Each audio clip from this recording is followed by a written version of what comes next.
প্রিয় ভাই বোনেরা, আজকে তোমাদের সিরিজ চ্যাপ্টারের উপর যে ক্লাসটি করাবো, টপিকের নাম প্রত্যেকে লিখে রেখো, ডি অ্যালাম্বার্টস রেশিও টেস্ট। ক্লিয়ার? তো আমি এই পুরো থটটাকে, পুরো টপিকটাকে তোমাদের সামনে একদম স্টেপ বাই স্টেপ নিয়ে আসছি, যেন কোনো অঙ্ক বোঝার সময় কোনো সমস্যা না হয়। দেখো, প্রথমে আগে জেনে নিই, এই টেস্টটা জানার আগে আমরা টেস্টটা কার উপর করব।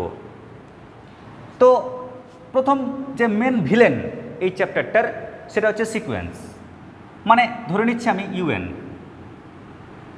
ক্লিয়ার? এটা একটা সিকোয়েন্স। এবার আমরা এই সিকোয়েন্স থেকে কেমন করে আমরা টার্ম পাবো একটা সিরিজের। তো ভেবে নাও, এটা হচ্ছে একটা মেশিন, আর মেশিনের তো দুটো পার্ট থাকে জানোই তোমরা, একটা ইনপুট আর একটা আউটপুট। ইনপুটে কিছু দেবে, তো আউটপুটে কিছু রেজাল্ট পাবে। তো এখানে তোমরা ইনপুটে কি ঢালবে? তোমরা মোটামুটি যতগুলো ক্লাস করেছো জেনে ফেলেছো যে আমরা ইনপুটে অল টাইম এনের যে ভ্যালু সেটা ঢালবো ন্যাচারাল নাম্বার। ক্লিয়ার? মানে রোল নাম্বার। রোল নাম্বার কী হয়? 1 2 3 4 5 6, ওরকম আমরা কিন্তু এখানে ন্যাচারাল নাম্বার ঢালবো। স্যার, রিয়েল নাম্বার ঢালবো না? না, রেস্ট্রিকশান নেই। ক্লিয়ার? এর উপর রেস্ট্রিকশান আছে।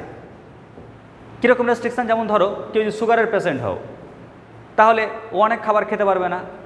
ক্লিয়ার? তো ঠিক ওর উপর রেস্ট্রিকশান আছে, ওখানে যে কোনো খাবার দিতে পারবো না, একমাত্র আমাকে ন্যাচারাল নাম্বার দিতে হবে। যদি তুমি ফার্স্ট ন্যাচারাল নাম্বার 1 ঢালো, তাহলে কি পাচ্ছ বলো? U1। তুমি যদি আরেকটা ন্যাচারাল নাম্বার 2 ঢালো, তাহলে কি পাবে? U2। যদি 3 ঢালো, U3। এরকম করে আমরা কিন্তু টার্মগুলো পাচ্ছি। যে টার্মগুলো পেলাম, এরাই হচ্ছে কি বলতো সিকোয়েন্সের এক একটা টার্ম। আমরা করব কি, এই টার্মগুলোকে অ্যাড করছি। এই টার্মগুলোকে অ্যাড করে যেটা জিনিস পেলাম ওটাকে আমরা বলছি কি সিরিজ। ক্লিয়ার? তার মানে সিকোয়েন্সের টার্মগুলোকে অ্যাড করলে যা পাই তাকে আমরা বলি সিরিজ। এবার প্রশ্ন হচ্ছে, স্যার এই সিরিজটাকে লিখবো কেমন করে? লেখার কৌশল কি? তো আমি তো বারবার এরকম লিখতে পারবো না, অনেকটা লাইন দরকার পড়বে, চক খরচ হবে, পেনের কালি খরচ হবে, টাইম ওয়েস্ট হবে। ওই কারণে এটাকে একটা আমরা সাংকেতিক চিহ্ন লিখতে পারি। কীরকম? আমরা লিখতে পারি, এর এনের টার্মটাকে আগে বের করি। এনের টার্মটা হচ্ছে ইউএন। ক্লিয়ার? আগে এনের টার্মটা বের করলাম। বের করার পর আমরা করব কি, সামনে দেবো সামেশন। আচ্ছা, এনের মানটা কী থেকে স্টার্ট হয়েছে বলো তো? 1 থেকে স্টার্ট হয়েছে, তাহলে এনের ভ্যালু 1 থেকে স্টার্ট হয়েছে, চলছে চলছে চলছে, কোথায় যে শেষ হবে আমার বাবাও জানে না। ক্লিয়ার? কারণ ওই অবধি কেউ বাঁচবে না, ইনফিনিটিভ তো। তার মানে n = 1 থেকে চলছে একদম ইনফিনিটিভ অবধি। এর মানে কি জানো? এর মানে হচ্ছে এনের ভ্যালু প্রথমে 1 বসাও, তাহলে U1 পেলে। সামেশন মানে প্লাস, এবার এনের ভ্যালু 2 বসাও, U2 পেলে। সামেশন মানে প্লাস, এবার এনের মানটা 3 বসাও, U3 পেলে। সামেশন মানে প্লাস, এরকম করে চলছে আপ টু ইনফিনিটিভ। তো আমরা এটাকে বলছি কি, একটা সিরিজ। এবার প্রশ্ন হচ্ছে, এই সিরিজটা ক্লিয়ার, যখনই এই সিরিজের দিকে তাকাচ্ছ, তাকিয়ে আমাদের মনে জাস্ট দুটো কোশ্চেন আসবে, যে এই সিরিজটা কনভার্জেন্ট হবে নাকি ডাইভার্জেন্ট হবে। ক্লিয়ার? কী কোশ্চেন হবে বলো তো?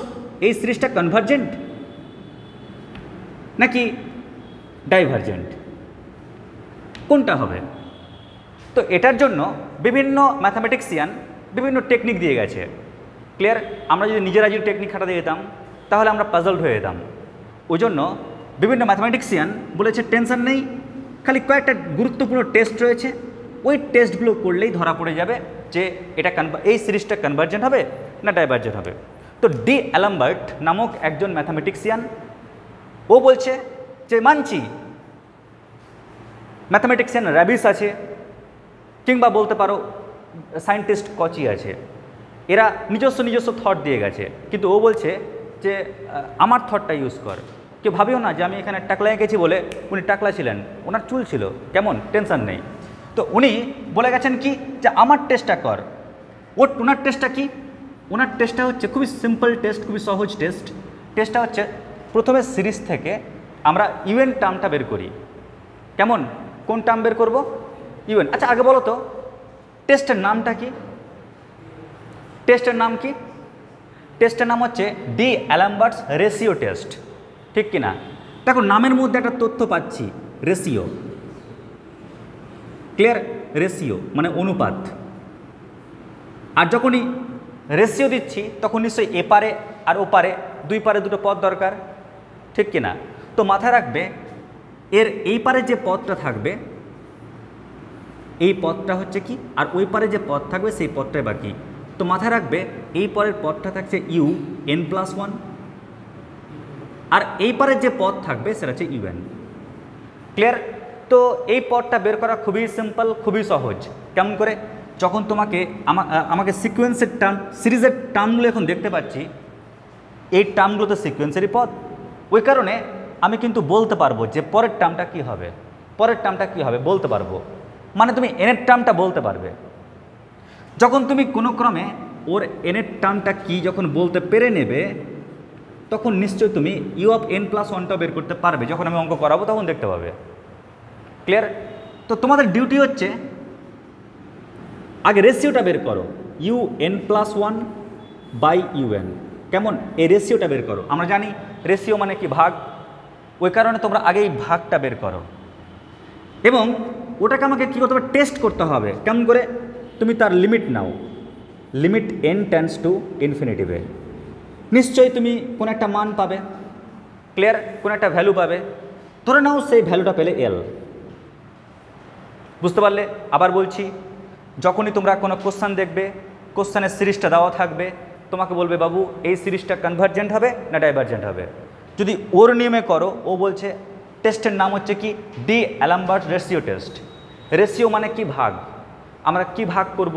কাকে কি দিয়ে ভাগ করব? আমরা U of N plus one আর ইউ এনটা বের করব। স্যার কোথা থেকে বের করব? আমরা সিরিজ দেখে বের করব। বের করার পর আমাদের ডিউটি হচ্ছে কি? আমরা limit n tends to infinitive নেব। নিশ্চয়ই তুমি কোনো একটা রেজাল্ট পাবে।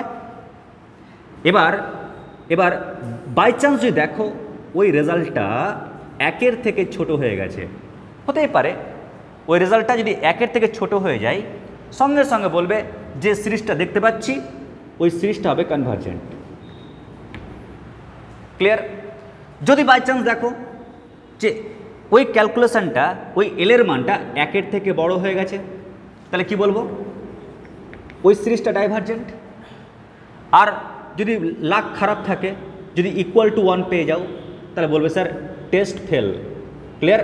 সারেন্ডার হয়ে গেলাম, আমার দ্বারা হলো না, চলুন স্যার আপনি অন্য কোনো সায়েন্টিস্টের, অন্য কোনো ম্যাথামেটিক্সের টেস্ট খাটান, তারপর দেখুন কোন টেস্টে এটা কনভার্জেন্ট বা ডাইভার্জেন্ট হচ্ছে। ক্লিয়ার? তো এই হচ্ছে কি বলতো টেস্টের মূল কাজ। এবার তোমরা নিশ্চয়ই একটা জিনিস ফিল করতে পারছো যে যদি এই কেসটা না থাকতো না, তাহলে আমাদের অঙ্ক অনেক সহজ হয়ে যেত। টেস্ট ফেলও তো হতে পারে, আর টেস্ট ফেল মানে কি?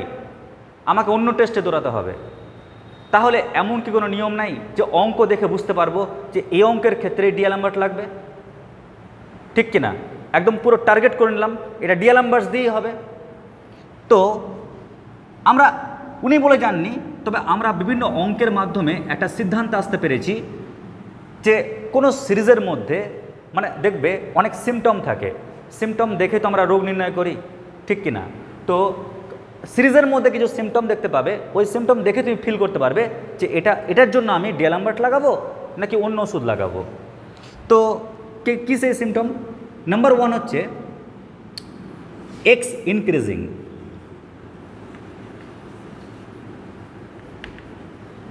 মানে বিষয়টা এরকম, সিরিজের মধ্যে তুমি দেখবে ধরো প্রথমটা আছে এক্স, তারপরে হয়তো কোথাও এক্স স্কোয়ার, তারপরে কোথাও হয়তো এক্স কিউব, তারপরে এক্সের পাওয়ার 4, এক্সের পাওয়ার 5, মানে এক্সের পাওয়ারটা আস্তে আস্তে আস্তে আস্তে বাড়তে থাকবে প্রত্যেকটা টার্মের মধ্যে। তাহলে ভেবে নেবে শিওর এটা ডি অ্যালাম্বার্ট রেশিও টেস্ট দিয়ে অঙ্কটা হবে। কেমন? অথবা অঙ্কের মধ্যে তুমি ফ্যাক্টোরিয়াল দেখতে পাবে, যেমন ফ্যাক্টোরিয়াল 1, ফ্যাক্টোরিয়াল 2, ফ্যাক্টোরিয়াল 3 অঙ্কের মধ্যে কোথাও না কোথাও থাকবে। ক্লিয়ার? কিন্তু ফ্যাক্টোরিয়ালটা থাকবে। তার মানে কি? তার মানে হয় এক্স ইনক্রিজিং, হয় এক্সটা আস্তে আস্তে বাড়ছে পাওয়ারটা, অথবা যদি এক্স না দেওয়া থাকে তাহলে হয়তো ফ্যাক্টোরিয়াল দেওয়া থাকবে। দুটোর মধ্যে যে কোনো একটা দেওয়া থাকবে। কিন্তু আবার দেখছো যে এক্সও দেওয়া আছে, ফ্যাক্টোরিয়ালও দেওয়া আছে, ডি অ্যালাম্বার্ট লাগাবে হবে না কিন্তু। তখন ওটা আবার লগারিদম টেস্ট চলে যাবে। কেমন? ওই কারণে দেখবে হয় এক্স ইনক্রিজিং, হয় এক্সের পাওয়ারটা আস্তে আস্তে বাড়ছে, কিংবা ফ্যাক্টোরিয়াল দেখতে পাবে। যদি এই দুটো সিমটম দেখতে পাও তাহলে ভেবে নেবে যে ডি অ্যালামবার্ট রেশিও টেস্ট দিয়ে হওয়ার চান্সটা প্রায় 99%। ক্লিয়ার? বুঝতে পারছো, অনেক সিমটম দেখে অনুমান তো করা যায় যে এই রোগটা হয়েছে, হয়তো ওই রোগটা নাও হতে পারে। ক্লিয়ার? 100% বলা যায় না, তবে 99% ক্ষেত্রে বলা যায়। তাই আমরা 99% ক্ষেত্রে বলতে পারবো যে এই যদি সিমটমটা ম্যাচ করে যায় তাহলে প্রবলেমগুলো ডি অ্যালামবার্ট রেশিও টেস্ট দিয়ে হবে। ঠিক আছে, আগে লিখে নাও। এবার আমি দেখাচ্ছি তোমাদের প্রবলেমের মাধ্যমে কেমন করে অঙ্কগুলো করবো। লিখে নাও আগে। এবার প্রত্যেকে দেখো ফার্স্ট অঙ্ক। ক্লিয়ার? কি বলেছে অঙ্কটা? প্রশ্নে বলেছে test the convergent of the series. এটা মানে আমাকে একটা সিরিজ দিয়ে দিয়েছে আর বলছে বাবু এই সিরিজটা কনভার্জেন্ট হবে, টেস্ট করো। ক্লিয়ার? তো দেখি কনভার্জেন্ট হচ্ছে না ডাইভার্জেন্ট হচ্ছে। তো প্রথম কাজ হচ্ছে আগে আমাকে চিনতে হবে যে এই সিরিজটা আমি কোন টেকনিক দিয়ে আমি সলভ করব। ক্লিয়ার? কম্পারিজন বলছে যে আমার দোকানে আসো। ক্লিয়ার? আমার দোকানে এসে আমার হেল্প নাও। ক্লিয়ার? ডি অ্যালামবার্ট বলবে আমার হেল্প নাও। বাট তুমি কি করবে? সিমটম দেখবে, তুমি ডক্টর। এখানে যখন দেখছো এক্স ইনক্রিজিং নাকি ফ্যাক্টোরিয়াল কোনটা আছে, তো দেখতে পাচ্ছি এখানে তো এক্স ইনক্রিজিং নেই, এক্স তো পরপর যে বাড়ছে পাওয়ারটা এরকম তো নেই। ক্লিয়ার? অথবা ছিল ফ্যাক্টোরিয়াল। তো দেখো আমি কিন্তু ফ্যাক্টোরিয়ালটা দেখতে পাচ্ছি, যেহেতু সিমটম ম্যাচ করে গেছে, দুটোর মধ্যে যে কোনো একটা পার্ট পেয়ে গেছি, ওই কারণে এটা কিন্তু ডি অ্যালামবার্ট রেশিও টেস্ট দিয়ে হবে। এটা মোটামুটি একটা কনফার্ম হয়ে গেল। ক্লিয়ার? তো চলো টেস্টটা করি। এবার টেস্টটা কি, যেহেতু টেকনিকের নাম কি রেশিও টেস্ট, ওই কারণে রেশিওটা বের করতে হবে। তো কার রেশিও বের করব? আমরা প্রথমে এক কাজ করি, আগে ইউএনটা তো আগে বের করি। আগে ইউএনটা বের করি, তারপর আমরা বের করব UN+1। কেমন? আমরা এই দুটোকে বের করব আগে। ক্লিয়ার? তবে না ওদেরকে ভাগটা করতে পারবো। তো ইউএনটা কি হবে দেখো, ইউএনটা আমি কি করতে পারি? আচ্ছা এখানে কি আছে? 1 আছে না? আমি 1টাকে লিখতে পারি এরকমভাবে, দেখো তো 1/1 লিখতে পারি, কারণ ফ্যাক্টোরিয়াল 1 মানে তো 1ই তো হয়। তো 1কে 1 দিয়ে ভাগ করলে তো 1ই হয়, ঠিক কিনা? তো দেখো আমরা উপরের টার্মগুলো দেখে আমরা বুঝতে পারছি উপরের টার্মগুলো কিন্তু সবাই অড, কেউ কিন্তু ইভেন নেই, সবাই কিন্তু অড আছে। ক্লিয়ার? এবার এখানে স্টুডেন্ট দুরকম কিন্তু থট খাটাতে পারে। নাম্বার 1 থট কি, স্যার উপরের প্রত্যেকটা টার্ম অড, তো ইভেন তো জানি 2n। ক্লিয়ার? ইভেন টার্ম কি 2n। তুমি এনের ভ্যালুটা যে কোনো ন্যাচারাল নাম্বার বসাও, দেখবে ইভেন টার্ম পাবে, ঠিক কিনা? এনের মানটা 1 বসাও না, তাহলে 2 পাচ্ছ, 2 বসাও 4 পাচ্ছ, 3 বসাও 6 পাচ্ছ। তো আমি এই ইভেন টার্ম থেকে 1 বাদ দিয়ে দাও, বাদ দিলেই তুমি যেটা পাচ্ছ সেটা হচ্ছে অড। ক্লিয়ার? স্যার আপনি কেন প্লাস করলেন না?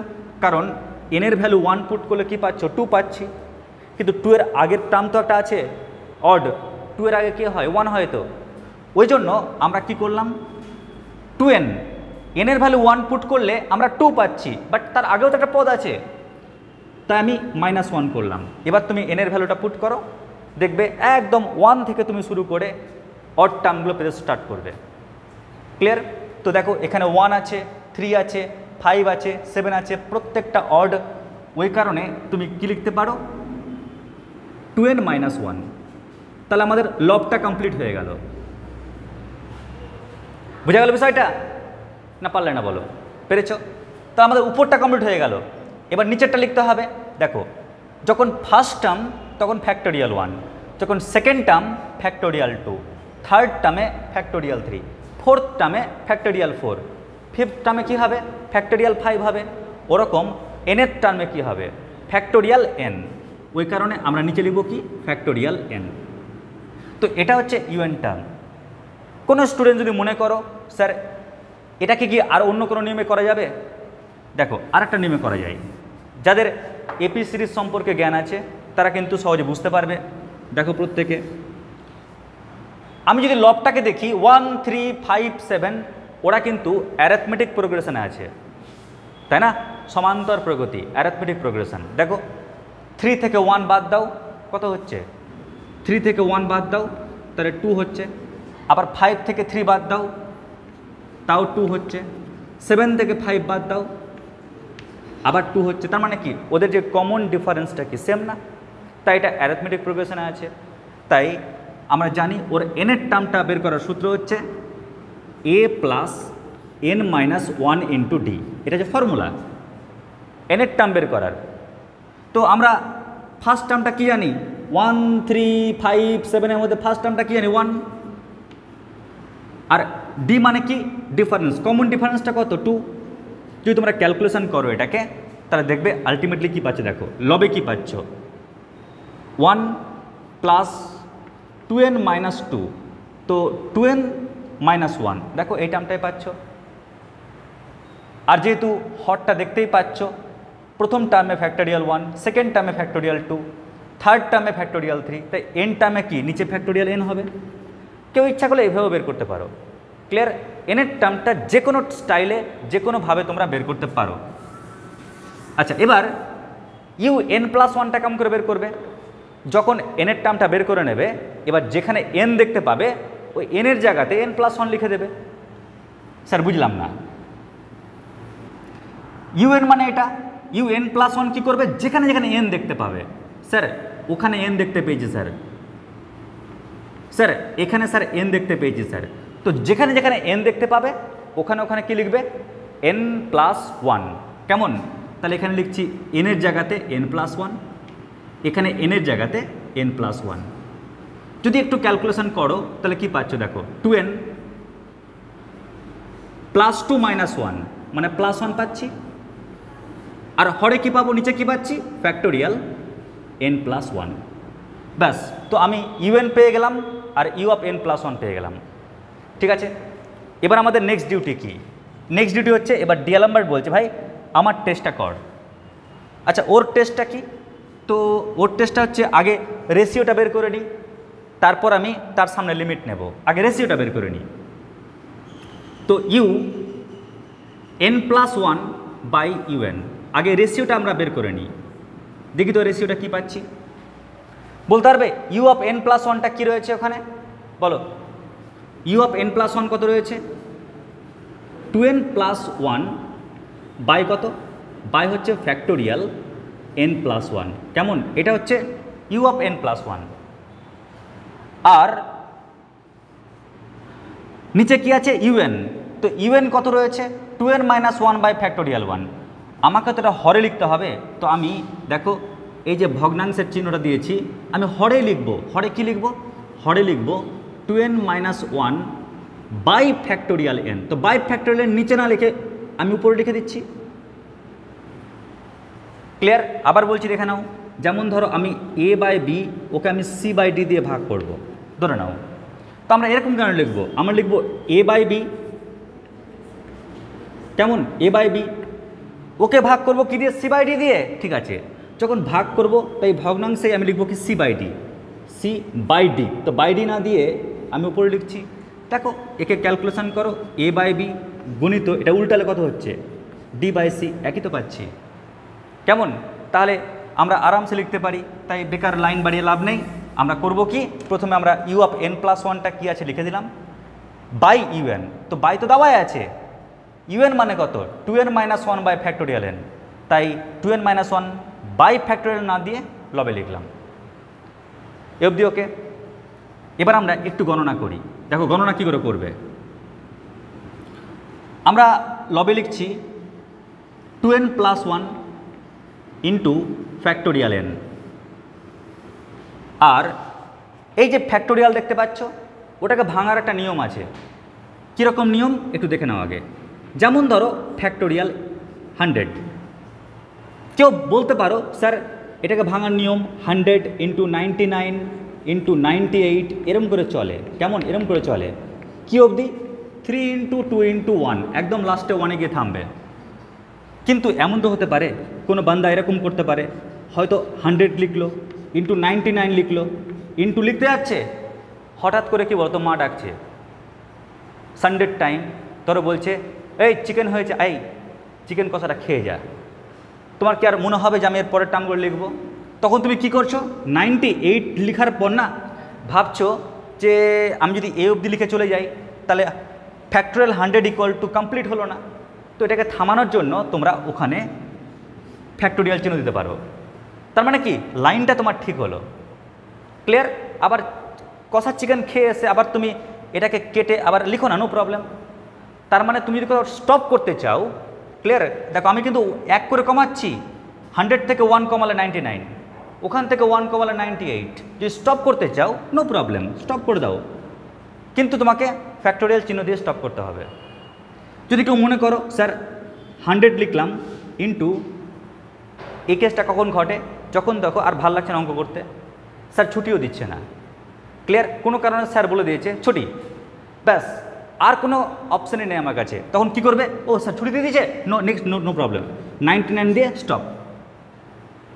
তো আমরাও এখানে কি করছি দেখো, n+1 আছে, তো আমি ভাঙবো এটাকে n+1, তারপরে 1 কমাও, n+1 থেকে 1 কমালে কি হয়? n হয় কি না? আরে ইয়ার, n+1 থেকে 1 বিয়োগ করে দাও, 1 কমিয়ে দাও, কি হবে? n হবে। তুমি আরও 1 কমাতে যাবে, কিন্তু কমাবো না, কেন? আমি দেখো উপরে ফ্যাক্টোরিয়াল পেয়ে গেছি। আমি করলাম কি ঠিক এর মতন, আমি জাস্ট 1টা কমিয়েছি, নিয়ে আমি স্টপ করে দিলাম। ক্লিয়ার? স্টপ করার পর পাশে কী ছিল বলো তো? পাশে ছিল 2n-1। তাহলে আমরা আলটিমেটলি গণনা করে কি পাচ্ছি? তাহলে আমরা গণনা করে পাচ্ছি এটা সমান, দেখো এই টার্মটা কেটে যাবে, পড়ে থাকবে 2n+1/n+1 ইন্টু 2n-1। ক্লিয়ার? কি বললাম? n+1 into 2n-1। যদি তুমি গুণ করে দাও তাহলে কত পাচ্ছ বলো? গুণ করলে গেলে 2n² minus n plus 2n, মানে প্লাস n হচ্ছে -1। আমরা আলটিমেটলি এটা পেলাম। ক্লিয়ার? তাহলে রেশিও করা হয়ে গেল আমাদের। এবার আমাকে ডিএলএমবার্ট বলেছে ভাই রেশিও পেয়ে গেছিস, টেনশন নেই, এবার জাস্ট খালি লিমিট নে। লিমিট নেওয়ার পর খালি দেখ রেজাল্টটা কী পাচ্ছিস এই 3টার মধ্যে। ক্লিয়ার? এই 3টার উপর ডিপেন্ড করে কিন্তু কনভার্জেন্ট না ডাইভার্জেন্ট নির্ভর করবে। তো তোমরা করবে কি, সুন্দর করে এবার লিমিটটা ক্যালকুলেশন করো। Limit n tends to infinitive কার u অফ n+1 বাই কত un সমান, যখন তুমি লিমিটটা নেবে, যখন তুমি লিমিট ক্যালকুলেশন করছো, তো লক্ষ্য করো n tends to the infinitive থাকে, তাহলে ক্যালকুলেশন করার কৌশল হচ্ছে তুমি এই পুরো সিস্টেমে দেখবে সবচাইতে বড় n এর পাওয়ার কত আছে? কত আছে? n² না? তো আমরা প্রত্যেকটা টার্মকে n² দিয়ে ডিভাইড করব। স্যার কোথায় শিখেছিলাম? আমরা নিচু ক্লাসে শিখেছি, 11-12 বলতে পারো কিংবা ডিপ্লোমাতে বলতে পারো। কেমন? এটা আমরা শিখেছি লিমিট চ্যাপ্টারে গিয়ে। তো আমরা উপরটাকে n² দিয়ে ডিভাইড করি, তাহলে কী পাচ্ছি? 2/n, কারণ ওকে যদি n² দিয়ে ভাগ করো একটা n কাটা পড়বে, প্লাস 1কে n² দিয়ে ভাগ করো 1/n², ওকে n² দিয়ে ভাগ করো তাহলে 2 পাবে, ওকে n² দিয়ে ভাগ করো 1/n পাবে, ওকে n² দিয়ে ভাগ করো 1/n² পাবে। ওকে অবধি কোনো সমস্যা নাই? প্রত্যেকটা টার্মকে n² দিয়ে ডিভাইড করলাম। মাথায় রাখবে লিমিটের কাজ হচ্ছে n এর ভ্যালুটা পুট করা। আমরা যদি এখানে ভ্যালুটা পুট করতাম তাহলে ইনফিনিটিভ পেয়ে যেতাম। ইনফিনিটিভের কাট, ইনফিনিটিভের যে শত্রু, ইনফিনিটিভ জায়গা থেকে ভয় করে, ওর উইক পয়েন্ট কি জানো? 1/কিছু, কারণ 1/ইনফিনিটিভ সমান কি হয়ে যায়? 0 হয়ে যায়। ক্লিয়ার? ইনফিনিটিভ এটাই ভয়, ও কিন্তু কাউকে ভয় পায় না, বরং ওকে থেকে মানুষ ভয় পায় ইনফিনিটিভ, কিন্তু ইনফিনিটিভের উইক পয়েন্ট আছে। যদি 1/ইনফিনিটিভ হয়ে যায় তখনই ও 0। ওই জন্য আমি কী করলাম, ওরকম ফর্ম নিয়ে আসলাম যাতে আমি হরে ইনফিনিটিভ বসাতে পারি। তো লক্ষ্য করো, যদি মান বসো এখানে তাহলে কি পাচ্ছ? 2/ইনফিনিটিভ মানে 0, প্লাস 1/ইনফিনিটিভ² মানে কি 1/ইনফিনিটিভ মানে 0, তো লবটা 0 পেয়ে গেলাম। আর হরে কি পাচ্ছ?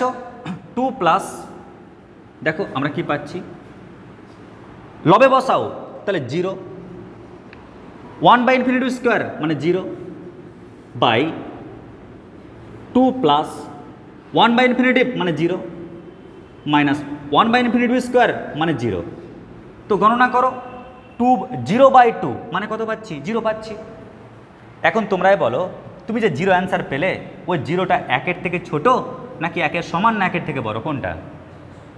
দেখেই বলতে পারছি। তাহলে এটা কি লেস দ্যান 1, 1-এর থেকে ছোট। আর 1-এর থেকে ছোট হলে আমরা ডি-অ্যালামবার্ট রেশিও টেস্টের মাধ্যমে বলতে পারি বাই ডি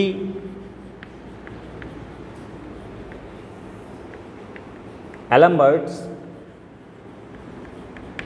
রেশিও টেস্ট, আমরা ডি-অ্যালামবার্ট টেস্ট থেকে বলতে পারি কি, এই যে দেখতে পাচ্ছ সিরিজটা, যাকে শর্ট ফর্মে কী লিখবো? Summation of UN. এটা কি হবে? Is convergent.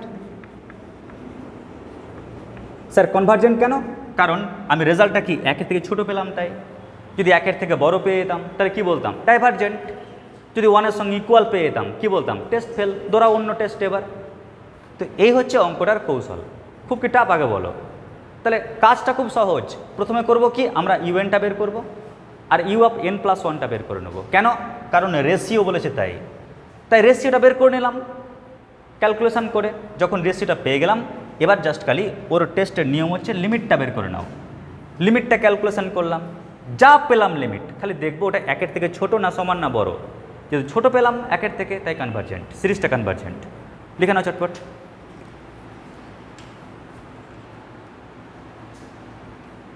এবার প্রত্যেকে দেখো পরের অঙ্ক। দেখবো আমরা যে নেক্সট অঙ্কটা কনভার্জেন্ট হয় না ডাইভার্জেন্ট হয়, এই সিরিজটা। তো তোমাদের কোশ্চেন কী দিয়েছে? Test the series convergent or divergent, কোনটা হবে? কেমন সিরিজটাটা দিয়ে দিয়েছে। এবার কেমন করে বুঝবে এটা কোন স্টাইলে করবে? আগে তোমরাই বলো, কেমন করে বুঝবে? অঙ্কের মধ্যে সিমটমটা কী রয়েছে বলো? হ্যাঁ, গুড। আমরা দেখব হয় এক্স ইনক্রিজিং অর ফ্যাক্টোরিয়াল। তো দেখতে পাচ্ছি অঙ্কের মধ্যে ফ্যাক্টোরিয়াল আর ফ্যাক্টোরিয়াল দেখতে পাচ্ছি, ওই কারণে শিওর হয়ে গেলাম যে এটা কিন্তু ডি-অ্যালামবার্ট দিয়ে হওয়ার একটা চান্স আছে। ক্লিয়ার? চান্স আছে। যেমন এক্সাম্পল, যখন আমি আমার টেস্ট করতে যাচ্ছিলাম আমার নিজের লাইফের, কেমন তখন কি বলতো, ডক্টর আমাকে দেখে বলল সিমটম যা রয়েছে মনে হচ্ছে এটা টিবির লক্ষণ। টেস্ট করালো, বললো টিবি হতে পারে। কেমন বললো যে টিবি যদি না হয় বাই চান্স আর একটা টেস্ট করাতে হবে, সিটি স্ক্যান। এবার দেখা গেলো টেস্ট করালো, টেস্টটা ফেল হয়ে গেল, টিবি হলো না, বেরিয়ে গেলো ক্যান্সার। তো ওরকম কী বলতো, টেস্ট ফেলও হতে পারে। 100% ক্ষেত্রে যে হবে তার কোনো নিশ্চয়তা নেই। তবে 95% ক্ষেত্রে বা 99% ক্ষেত্রে কিন্তু দেখা যায় সিমটমটা ম্যাচ করে যায়। ক্লিয়ার? তো আমরা যখন এই অঙ্কটার ক্ষেত্রে দেখব যে দেখতে পাচ্ছি কি ফ্যাক্টোরিয়াল এন আছে, তাই শিওর হয়ে গেলাম যেটা ডি-অ্যালামবার্ট দিয়ে হতে পারে। এবার প্রশ্ন হচ্ছে ইউএনটা কেমন করে বের করবে, কোন স্টাইলে বের করবে? তো স্টাইলটা হচ্ছে, তোমরা এক কাজ করো, প্রথম টার্মটাকে ইগনোর করে দাও। ক্লিয়ার? ফার্স্ট টার্মটাকে ইগনোর করে দাও। স্যার করতে পারি কি? অবশ্যই। অসীম সংখ্যক পদ আছে, তার থেকে তুমি একটা টার্মকে দিয়ে ইগনোর করে দাও, কোনো আপত্তি নেই। ক্লিয়ার? যেমন ধরো যদি সমুদ্র থেকে একটা বালতি জল তুলে নিই, তো লেভেল কি পরিবর্তন হয় কি? হয় না। তো ওরকম একটা টার্মকে ইগনোর করে দাও, তাহলে কিন্তু সিস্টেমের মধ্যে কোনো পরিবর্তন আসবে না কনভার্জেন্ট বা ডাইভার্জেন্ট টেস্টের ক্ষেত্রে। তো দেখো আমরা যদি এই পদটাকে বাদ দিয়ে বাকিটাকে দেখি, তাহলে কী দেখতে পাচ্ছি? 1, 2, 1-এর পাওয়ার 1, 2-এর পাওয়ার 2, 3-এর পাওয়ার 3, 4-এর পাওয়ার 4। তাহলে এন টার্মে কী আসবে? n-এর পাওয়ার n, তাই না? তাই আমরা কী লিখব? n-এর পাওয়ার n। আর নিচে কী লিখব? দেখো নিচে ফ্যাক্টোরিয়াল 1, ফ্যাক্টোরিয়াল 2, ফ্যাক্টোরিয়াল 3, ফ্যাক্টোরিয়াল 4। তার মানে কী হওয়া উচিত? ফ্যাক্টোরিয়াল n হওয়া উচিত। তার মানে আমি ইউএন টার্মটা আরামসে পেয়ে গেলাম। বোঝালো বিষয়টা? ভাই বুঝতে পেরেছো তুমি? শিওর তো? আচ্ছা, যদি ইউএনটা এটা হয় তাহলে U(n+1) কত হবে? যেখানে যেখানে তোমরা n দেখতে পাবে, n ফর নেংটি দূর, n m না কিন্তু, কেমন? তো আমরা ওই n-এর জায়গাতে কী লিখব? n-এর জায়গাতে লিখব n+1। তার মানে n-এর জায়গাতে n+1, ওই n-এর জায়গাতে কী লিখব? n+1। n-এর জায়গাতে কী লিখব? n+1। যত জায়গায় আমরা n দেখতে পেয়েছি আমরা লিখলাম n+1। বলো এই অবধি ওকে? কোনো সমস্যা নেই অবধি? গুড। এইবার আমাদের ডিউটি কি? আমাদের ডিউটি হচ্ছে U(n+1)/UN বের করে নেওয়া। স্যার কেমন করে বের করবো? দেখো আগে আমরা ইউ অফ এন প্লাস ওয়ানটা বের করে নিই আগে। বলো কি আছে, n plus one whole to the power কত, এন প্লাস ওয়ান, আর নিচে কি আছে বলো, ফ্যাক্টোরিয়াল এন প্লাস ওয়ান। ব্যাস আমাদের কিন্তু U of N plus one লেখা কমপ্লিট। এবার লিখতে হবে ইউএন। তো ইউএনটা কত, এইটা। তো আমরা হরে লিখব, যখন হরে লিখব আমার তো ভগ্নাংশ চিহ্ন দেওয়াই রয়েছে, তাহলে হরে লিখি N to the power N by কত, ফ্যাক্টোরিয়াল এন। তো ফ্যাক্টোরিয়াল এনটাকে উপরে লিখলাম। এবার আমরা এটাকে গণনা করি। স্যার গণনা কী করে করবেন, দেখো গণনা করার স্টাইলটা কীরকম। গণনা করার স্টাইল, আচ্ছা দেখো তো এখানে N plus one whole to the power N plus one আছে, আমি কীরকম লিখতে পারি, N plus one whole to the power N into N plus one. কারণ বেস যেহেতু একই, ওই কারণে কি ওদের যে পাওয়ারটা যোগ হয়ে যাবে, লিখতে পারি এটা কি পারি তো ডিয়ার, পারি তো। তো দেখো যেহেতু বেস একই এন প্লাস ওয়ান বেসটা একই, তাই পাওয়ারটা যোগ হয়ে যাবে, তাই ওকে আমি এরকম আকারে লিখতে পারি। আচ্ছা উপরে কি আছে, ফ্যাক্টোরিয়াল এন আছে, তাহলে ফ্যাক্টোরিয়াল এন থাকলো। নিচে দেখো ফ্যাক্টোরিয়াল এন প্লাস ওয়ান আছে, তো আমি এক কাজ করি, এক করে ভাঙতে ভাঙতে যাই। তাহলে প্রথমে এন প্লাস ওয়ান লিখলাম, তারপরে আমি ওখান থেকে এক কমাই, এক কমালে এন পাচ্ছি। যখনই এন পেয়েছি মা ডাকতে শুরু করেছে, ক্লিয়ার, কষা চিকেন খাওয়ানোর জন্য, ক্লিয়ার। আর কি আমাদের জিপটা ঠিক থাকে, সঙ্গে সঙ্গে কী করবো, ওকে স্টপ করে দেবো। কেমন করে স্টপ করবো, ফ্যাক্টোরিয়াল চিহ্ন দিয়ে স্টপ করে দিলাম। পাশে কি আছে, N to the power N আছে। এবার কি কি কাটছে দেখো, এই টার্ম কেটে গেল, ফ্যাক্টোরিয়াল এন কেটে গেল। তাহলে আমরা আলটিমেটলি কী পেলাম, আমরা পাচ্ছি n plus one by n plus one whole to the power N by কত, n to the power n, কি তাই তো, আমরা এটা পেলাম, কোনো সমস্যা নেই। আচ্ছা কেউ এটাকে ভালোবেসে এটাও লিখতে পারো, N plus one by N whole to the power N, কেউ ভালোবেসে এটাও লিখতে পারো, N plus one by N whole to the power N. যাক আমরা রেশিওটা পেয়ে গেলাম, কিন্তু ডিএলএমবার্স বলছে যে যখন সিদ্ধান্ত নিয়েছিস যে আমার নিয়মটা ফলো করবি, তাহলে লিমিট নেওয়ার চেষ্টা কর। তাহলে ওর সামনে আমরা limit n tends to infinitive নিই, নেওয়ার পর কী লিখবো দেখো, limit n tends to infinitive, ওটা সমান কি রয়েছে, এটা নাকি। যদি আমরা সেপারেট করি দেখো, এন বাই এন মানে কত, ওয়ান, আর ওয়ান বাই এন তার পাওয়ার কী রয়েছে, এন।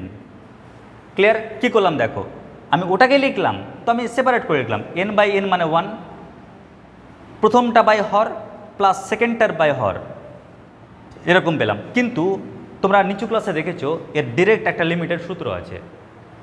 কেমন, যখন তোমরা নিচু ক্লাসে পড়তে লিমিট চ্যাপ্টারে ওর একটা নিজস্ব সূত্র আছে, ওর নিজস্ব একটা ফর্মুলা আছে।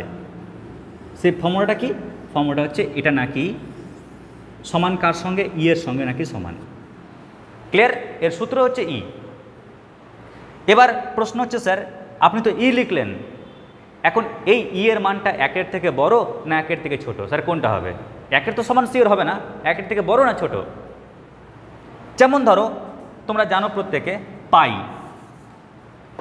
কেমন পাই, ওর একটা নিজস্ব মান আছে, কেমন 3.14 সামথিং। ক্লিয়ার, কি বললাম, পায়ের মান 3.14 সামথিং এরকম মান আছে। ওরকম না, ইয়েরও কিন্তু একটা মান আছে, সেই মানটা হচ্ছে 2 পয়েন্ট সামথিং। কেমন, কি বললাম, ইয়ের মান 2 পয়েন্ট সামথিং। মাথায় রাখবে ইয়ের যে মান ও কিন্তু 2-এর থেকে বড় হয় আর 3-এর থেকে কিন্তু ছোট হয়, এটা মনে রাখবে। যদি ইয়ের মানটা 2-এর থেকে বড় হয় তার মানে শিওর হয়ে গেলাম ইয়ের মানটা কার থেকে ছোট, 1-এর থেকে ছোট। আরে ভাই ইয়ের মানটা যে 2-এর থেকে বড় 2 পয়েন্ট সামথিং, তো ইয়ের মান যদি 2 পয়েন্ট সামথিং হয়ে যায় তাহলে বুঝে গেলাম যে ওটা কি 1-এর থেকে বড়, সরি 1-এর থেকে কি বড়।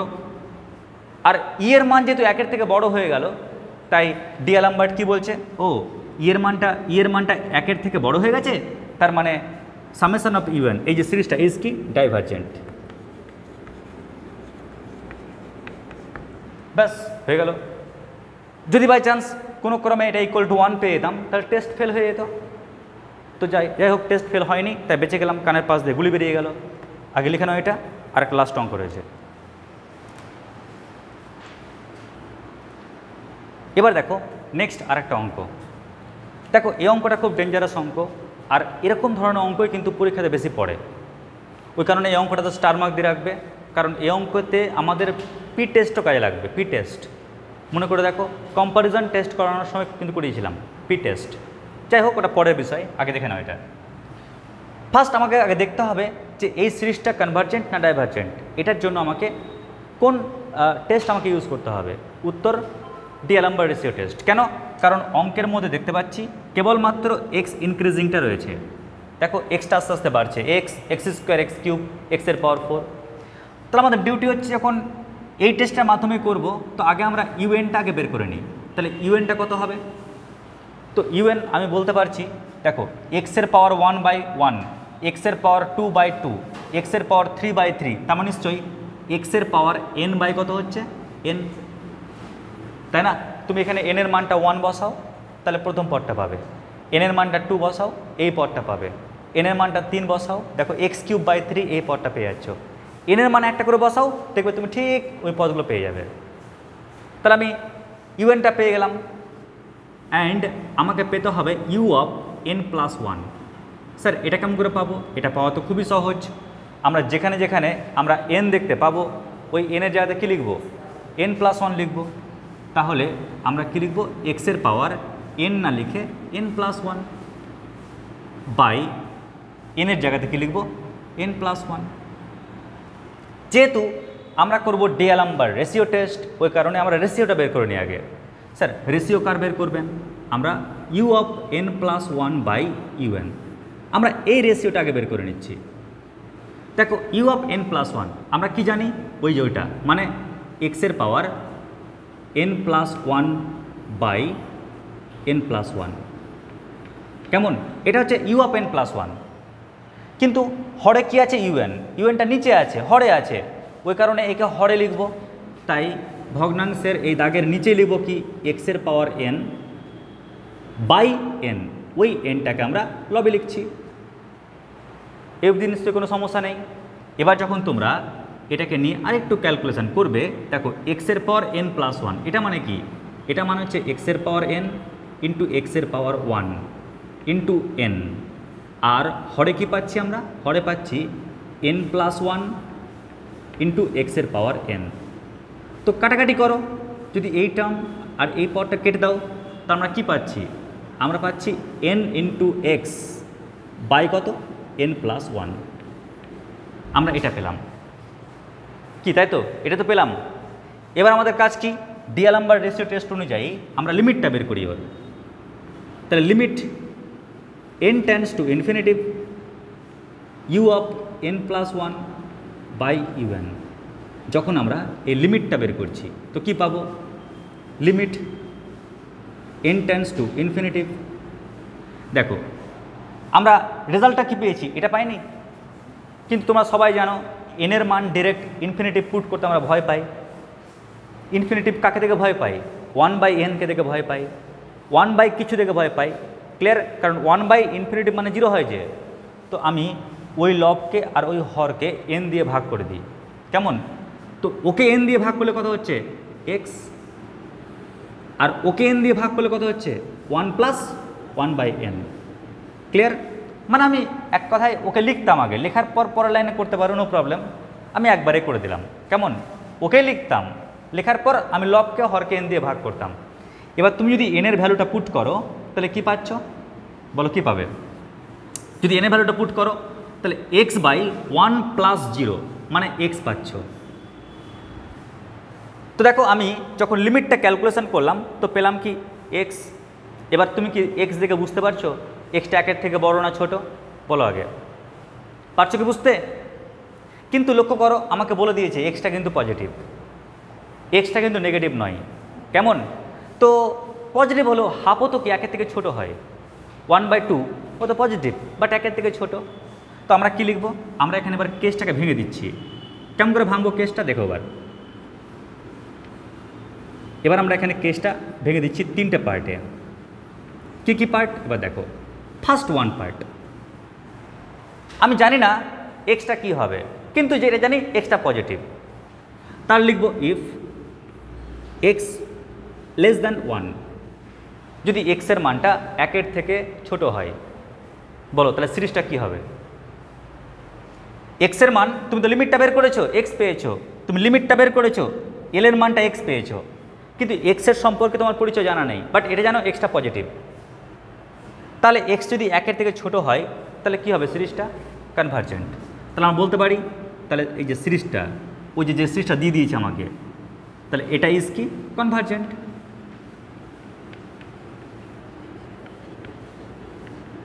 আচ্ছা, নেক্সট দেখো, যদি এক্সের মান 1-এর থেকে বড় হয়ে যায়, হতে তো পারে বড়, এক্স পেয়েছো রেজাল্ট, ও তো 1-এর থেকে বড় হতে পারে। যদি এক্সের মানটা 1-এর থেকে বড় হয়ে যায় তাহলে কী হবে? বলো বলো, তাহলে কী হবে? ডাইভার্জেন্ট। তাহলে এক্সের মানটা 1-এর থেকে বড় হলে আমরা কি বলছি? ওই যে সিরিজটা, এটা ইজ কি? ডাইভার্জেন্ট। কিন্তু যদি দেখো, যদি এক্সের মানটা 1-এর সঙ্গে সমান হয়ে যায় তাহলে কি হবে? টেস্ট ফেল না? তখন কিন্তু ডিয়ালাম্বার্ট ও হাত উঠিয়ে নেবে, ও বলবে ভাই আমার দ্বারা আর কিন্তু এটা করা যাবে না, টেস্ট ফেল। ঠিক আছে, যখন টেস্ট ফেল তাহলে এক্সের মানটা 1 আমি পুরো সিরিজটায় বসিয়ে দিই। যখন ডিয়ালাম্বার্ট হাত তুলে নিল তখন আমি এক্সের ভ্যালু আমি সিরিজে পুট করছি। তাহলে বলো এই সিরিজে এক্সের মানটা পুট করলে কী পাচ্ছি বলো? সামেশন অফ ইভেন ওটা সমান কি পাচ্ছি আমি? 1। 1 মানে কি? 1/1 প্লাস কত? বলো বলো, কত হচ্ছে? এক্স সমান 1 পুট করলে 1/2, এখানে পুট করো, কত হচ্ছে? 1/3। এরকম করে না চলছে। তার মানে ভাবো, আমি যদি এক্সের মানটা 1 পুট করি তাহলে সিরিজটা এটা পেলাম। ক্লিয়ার? বুঝতে পারলে? যদি এনের ভ্যালু 1 পুট করো, এক্সের ভ্যালু যদি 1 পুট করো তাহলে 1 পুট করলে আলটিমেটলি আমি যে সিরিজটা পেলাম সেটা এটা। কিন্তু লক্ষ্য করো তো, আমি তো 1-এর পাওয়ার 1 লিখতে পারি, 2-এর পাওয়ার 1 লিখতে পারি, 3-এর পাওয়ার 1 লিখতে পারি। কেন? কারণ হচ্ছে আমরা একটা সিরিজ জানি, 1/1 to the power P plus 1/2 to the power P plus 1/3 to the power P. এই যে সিরিজটা দেখতে পাচ্ছ এটা হচ্ছে পি সিরিজ। আর বাই চান্স যদি পি এর মানটা 1-এর থেকে বড় হয় তাহলে কি হবে? আর পি এর মান যদি 1-এর থেকে ছোট বা সমান হয় তাহলে কি হবে? দেখো সবাই, কম্পারিজন টেস্টে কি লিখেছিলাম? যদি পি এর মান 1-এর থেকে বড় হয় তাহলে কি হবে? জোরে বলো।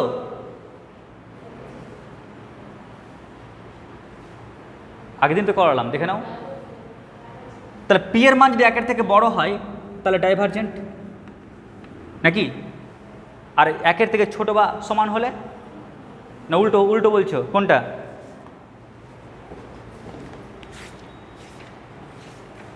যদি পি এর মানটা 1-এর থেকে বড় হয় তাহলে কনভার্জেন্ট।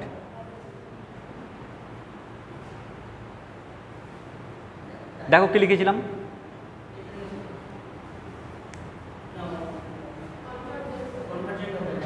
সেটাই তো, তোমরা গুলি দিচ্ছ আমাকে। ঠিক আছে, পি এর মান যদি 1-এর থেকে বড় হয় তাহলে কনভার্জেন্ট। সে তো বলছি যে কী ব্যাপার, তাহলে আগের দিন কি ভুল লিখালাম? কনভার্জেন্ট। আর পি এর মান যদি 1-এর থেকে ছোট বা সমান হয় তাহলে কি হবে? ডাইভার্জেন্ট। কেমন? এবার তোমরা দেখো এই সিরিজটার সঙ্গে এই সিরিজটা ম্যাচ খাচ্ছে, যেখানে পি এর মানটা, বলো তো পি এর মানটা কি দেখতে পাচ্ছ এখানে? 1, ঠিক কিনা? তো পি এর মানটা 1 পাচ্ছ না? দেখো 1/1 to the power 1, 1/2 to the power 1, 1/3 to the power 1। এই যে পি এর মানটা 1 দেখতে পাচ্ছ, তাই আমরা কি বলতে পারি? By P test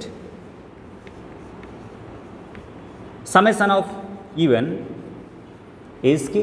divergent. তার মানে আমরা এখান থেকে বুঝে গেলাম, যদি এক্সের ভ্যালু 1-এর থেকে যদি কম হয় তাহলে সিরিজটা কনভার্জেন্ট হবে, এক্সের ভ্যালু যদি 1-এর থেকে বড় হয় তাহলে সিরিজটা ডাইভার্জেন্ট হবে, এক্সের ভ্যালু যদি 1-এর সঙ্গে সমান হয় তাও সিরিজটা ডাইভার্জেন্ট হবে। ক্লিয়ার? এক্সের মানের উপর ডিপেন্ড করছে যে সিরিজটা কনভার্জেন্ট হবে না ডাইভার্জেন্ট হবে। এই হচ্ছে আমাদের এই প্রবলেম। এই প্রবলেমটা খুব ইম্পর্ট্যান্ট, পরীক্ষাতে আসার সম্ভাবনা কিন্তু প্রবল। ক্লিয়ার? তাই তোমাদের ডি-অ্যালামবার্ট রেশিও টেস্ট থেকে যত রকমের অঙ্ক হয়, ক্লিয়ার, আমি করিয়ে দিলাম। এরপর আমরা চলে যাব পরবর্তী টেস্টে। দেখে নাও এটা।